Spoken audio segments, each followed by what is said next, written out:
학생 여러분 안녕하십니까? 창업일반 4단원 아이디어 창출 및 보호에 대해서 학습해 보도록 하겠습니다. 먼저 지식재산권에 대해서 알아보도록 하겠습니다. 지식재산권이란 인간의 지식활동을 통하여 얻어진 정신적, 무형적 결과물에 대하여 별도의 재산권을 법으로 보호받는 권리를 지식재산권이라고 이야기합니다. 지식재산권은 외형적인 형태가 없는 무체물에 대한 재산권입니다. 또한 이와 같은 권한은 사용하고 수익하고 처분할 수 있는 법적 권한이 부여되어지고 있습니다. 그러면 지식재산권은 어떤 것들로 구성되어져 있을까요? 자, 지식재산권은 먼저 산업재산권, 그 다음 저작권, 신지식재산권 세 가지로 분류할 수 있습니다. 그 첫 번째 항목인 산업재산권은 특허권, 또 실용신안권, 상표권, 디자인권 등으로 구분되어져 있고요. 저작권은 예술과 문화와 관련된 인간의 감정과 사상에 의한 창작물, 글을 쓴다든지 음악을 만든다든지 이와 같은 창작물을 의미합니다. 여기에 대한 보호받을 권리를 저작권이라고 이야기합니다. 또 최근에 많이 등장하는 신지식재산권, 그렇죠. 기존의 지식재산권에 포함되지 않았다가 최근에 새로운 지식재산권을 인정받는 신지식재산권은 영업비밀, 반도체 배치 설계도, 데이터베이스, 유전자원, 전통지식 이런 것들도 모두 다 신지식재산권으로 인정을 받아 법적 보호를 받을 수가 있게 되어집니다. 산업재산권에는 어떤 것들이 있는지 한번 살펴보겠습니다. 위에서 간단하게 살펴봤는데요. 네 가지 특허권, 실용신안권, 디자인권, 상표권으로 나눌 수 있으며 저작권으로는 저작자의 권리를 나타내는 저작인격권과 저작재산권, 그 다음에 저작인접권의 권리 이런 것들이 저작권이 되어지고요.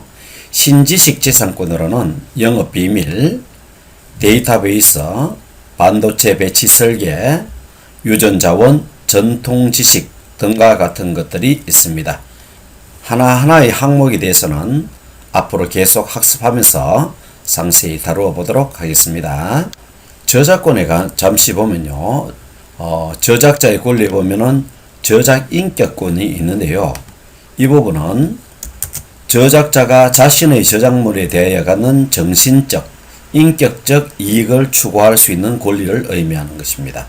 예를 들면은 널리 알리는 공표권, 자기의 이름을 표시하는 성명 표시권, 그 다음에 원본을 훼손하지 않을 동일성 유지권 이런 것들이 바로 저작인격권에 해당되어지고요.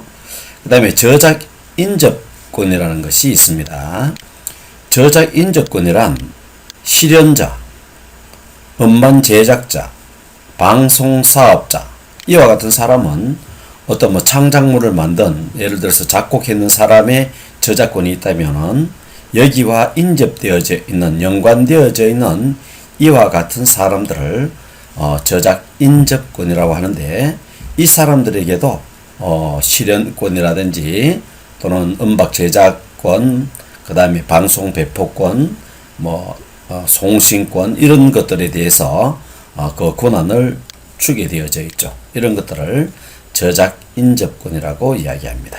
그리고 저작재산권이라는 것은 저작에 당연히 부여되어지는 재산에 대한 권리를 이야기하는 것이겠죠. 지금부터 하나하나 학습해 보도록 하겠습니다. 자, 산업재산권부터 하도록 하겠습니다. 산업재산권의 종류부터 하도록 하겠습니다. 자, 우리가 아까 살펴봤지만 산업재산권은 특허권, 실용신앙권, 디자인권, 상표권 이런 것들이 있었죠. 이런 것을 등록함으로써 독점적이고 배타적인 무체재산권을 획득하여 그 재산에 대한 권리를 갖다가 주장할 수 있는 것이죠. 타인과의 분쟁이 발생했을 때 자신의 권리를 보호할 수 있는 법적 권리라고 보면 되겠습니다. 무체재산권이라는 것이 있는데요. 실체를 가지는 유형의 재산권과 그 다음에 형태를 가지지 않는 실체를 가질 수 없는 무형의 재산권 또는 무체재산권이 있습니다.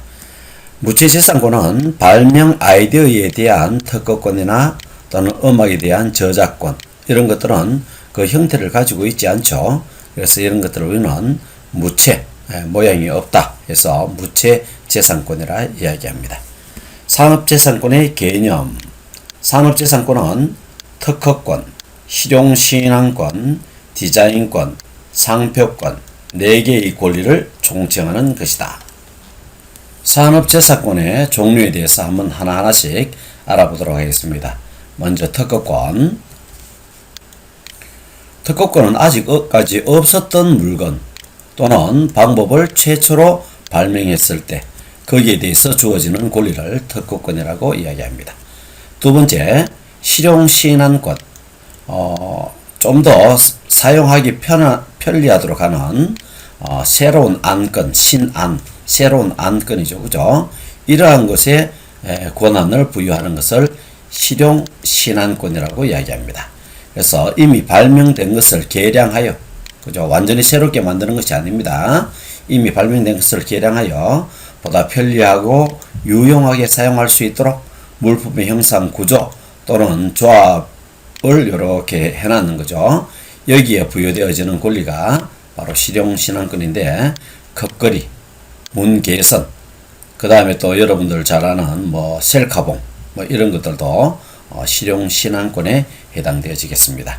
그 다음에 디자인권, 물품의 형상 또는 모양, 또 색채, 또 이런 것들을 결합해서 새로운 모양, 시각적으로 어떤 신미성을 가지게끔 하는 미감을 일으키게 하는 그런 제품에 대해서, 그런 또 형상에 대해서 부여하는 권리가 바로 디자인권이라고 하겠습니다. 예를 들면 자동차의 모양의 변경이라든지 의자의 모양의 변경이라든지 이런 것들은 모두 디자인권에 해당되어지겠습니다. 그 다음에 상표권입니다. 상표권은 자기의 상품을 다른 사람의 상품과 식별, 그죠? 구분하기 위해서 사용하는, 무엇을 이용해서 사용하느냐? 기호 또는 문자 또는 도형 또는 입체적 형상, 또 이런 것들을 결합해서 어떤 다른 상품과 구분되어지는 표식을 만드는 거죠. 이러한 것들을 갖다가 우리는 뭐라고 이야기하냐면은 상표권이라고 이야기합니다.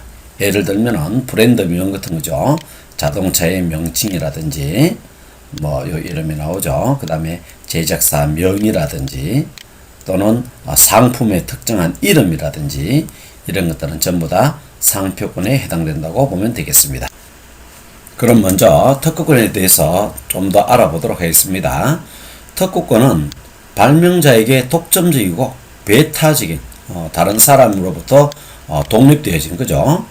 배타적인 재산권을 부여하고 발명 내용을 공개하고 이용하게 함으로써 산업 발전에 기여하고자 하는 것이 바로 특허권의 목적이 되어지겠습니다.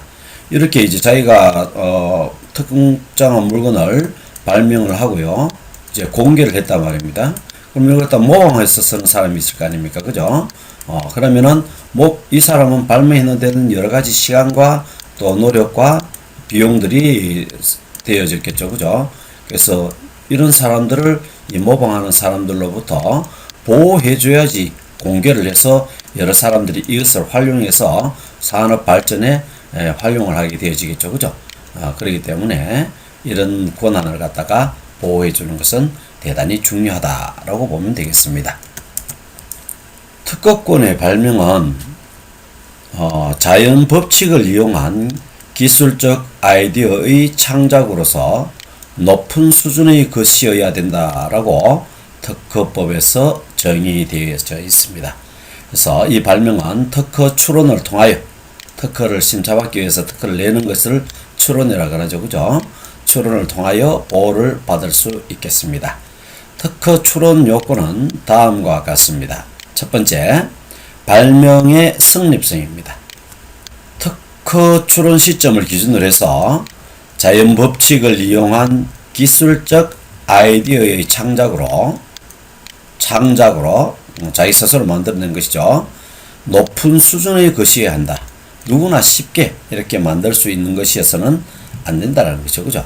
이때 이제 중요한 것은 어떤 계산의 방법, 그죠? 만들기 위한, 그 다음에 작도법, 암호 작성법, 뭐 이런 컴퓨터 프로그램 자체, 그 다음에 과세 방법 또는 연구기관에 대한 발명 등은 발명으로는 간주하지 않습니다.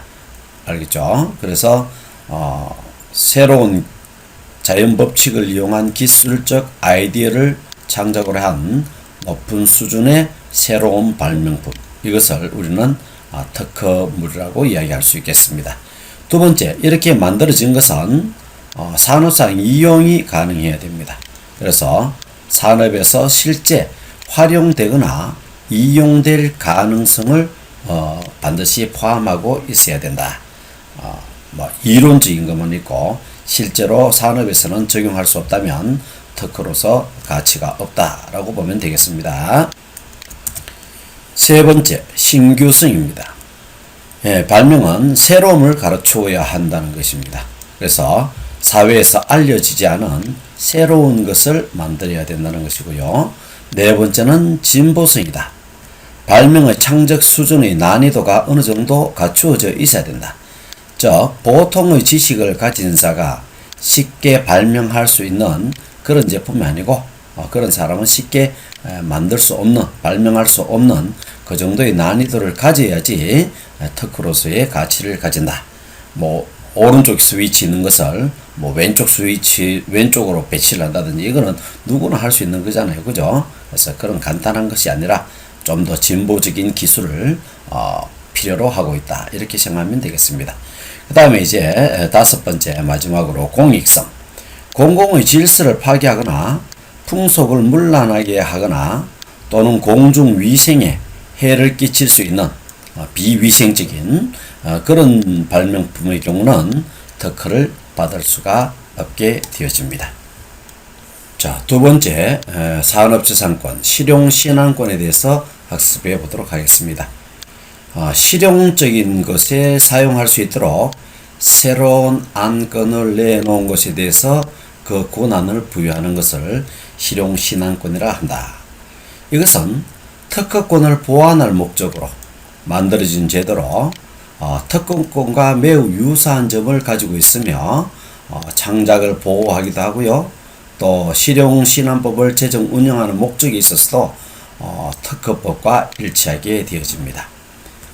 실용신안권은 물품에 관한 고안만을 보호 대상으로 하지 그것을 어떻게 방법에 대한 고안, 어떤 방법이 좋겠다라든지 이런 것들에 대해서는 보호 대상으로 하고 있지 않다는 것 주의해 주시기 바랍니다.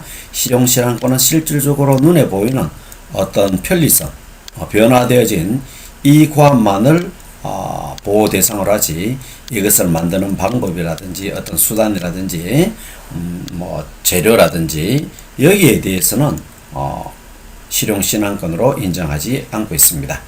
실용신안권에서 물품에 관한 정의는 형상, 또 구조, 또 이들을 조합하는 형태 이런 것들을 갖다가 우리는 물품에 대한 고안이라고 이야기할 수 있겠습니다.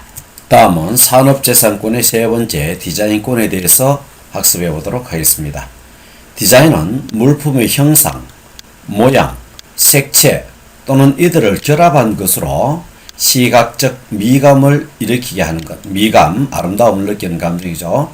시각적으로 아름답게 느끼게 만들게 하는 것을 우리는 디자인이라고 부르고 있으며 디자인 보호법에 규정되어져 있습니다. 디자인의 성립 요건에는 물품성, 형태성, 시각성, 신미성 이와 같은 것들이 포함되어져 있어야 됩니다. 먼저 물품성이란 어떤 것이냐?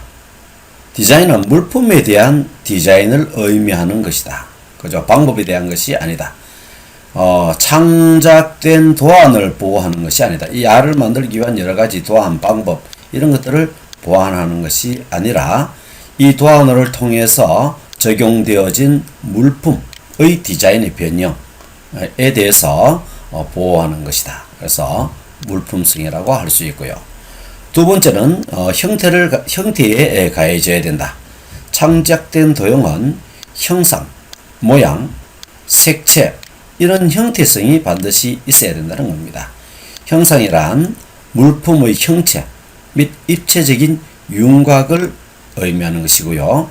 여기에 디자인이 적용되어야 된다는 것이고, 모양이란 외관에 나타나는 선도, 색 또는 색의 구분, 무늬 이런 따위들도 전부 다 형태성에 포함이 되고요. 색채, 시각을 통하여 식별할 수 있는 물품에 채색된 빛깔 이런 것들도 모두 다 형태성에 포함이 되어집니다. 그래서 창작된 도안은 형상, 모양, 색채가 결합되어져 있거나 또는 각각의 모양의 독창성을 가지고 있을 때 그죠? 디자인이라고 할 수 있겠고요. 그 다음에 이제 시각성을 가져야 됩니다.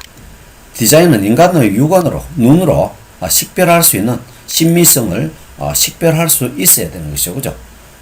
그래서 시각 이외의 감각에 의하여 인식 가능한 것, 육안으로 식별할 수 없는 것, 이런 것들은 디자인의 보호 대상이 될 수 없다는 것입니다. 그 다음에 신미성을 가져야 된다. 그죠? 그래서 디자인은 미감을 일으키는 것이어야 된다. 아름다움을 느끼게 만들어야 된다.